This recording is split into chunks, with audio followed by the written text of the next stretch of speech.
મહોત્સવ અને નવા વર્ષના સ્નેહ મિલનના કાર્યક્રમમાં આપણા મંચ પર ઉપસ્થિત આપણા સમાજના જેગુર વડલા સમાન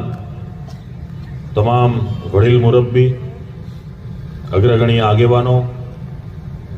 અલગ અલગ ઔદ્યોગિક એસોસિએશનના પ્રમુખશ્રીઓ અને વિવિધ શૈક્ષણિક અને સમાજને ઉત્થાન કરતી સંસ્થાના સૌ આગેવાન મુરબ્બી અને એનાથી વિશેષ અહીંયા ઉપસ્થિત મોરબીની આ ભૂમિના પવિત્ર લોકો, માતાઓ, બહેનો, વડીલો, દોસ્તો, યુવાનો અને સૌ મારા બાળ મિત્રો, આપ સૌના ચરણોમાં એક યુવાન કાર્યકર્તાના, એક યુવા મિત્રના આપ સૌના ચરણોમાં હું વંદન કરું છું અને નવા વર્ષની આપ સૌને ખૂબ ખૂબ શુભેચ્છા.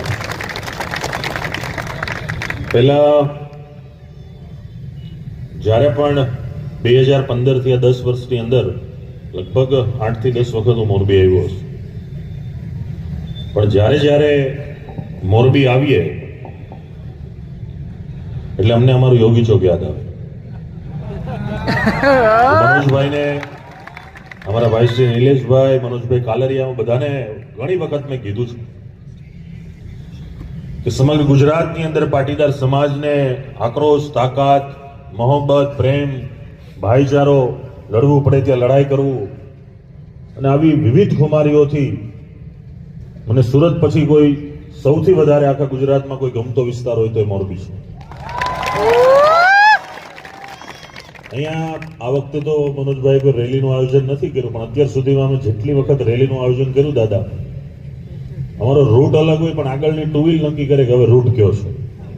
કેમ કે ફોર વ્હીલ નો તો કોઈનો વારો જ ન આવે, આગળ 300 ટુ વ્હીલ કબજો મારી દે.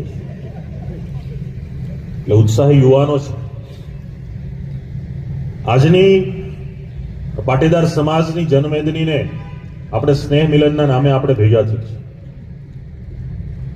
આ સ્નેહ મિલન એ નવા વર્ષનું તો છે જ, પણ મારા પૂર્વ વક્તાશ્રીઓએ, સૌ વડીલોએ વાત કરી કે અહીંયાથી ચિંતન થવું જોઈએ, મનન થવું જોઈએ, આત્મમંથન થવું જોઈએ અને સારા વિચારોથી સમાજને સુવ્યવસ્થિત રીતે કઈ રીતે સાંકળી શકાય, કઈ રીતે આગળ કરી શકાય,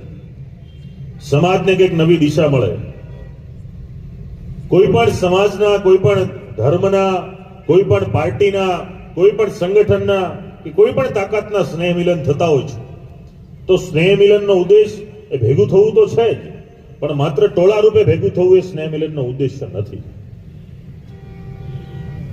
સમાજનું સંગઠન એ ટોળું નથી. સમાજનું સંગઠન એ દરેક નાનામાં નાના કાર્યકર્તા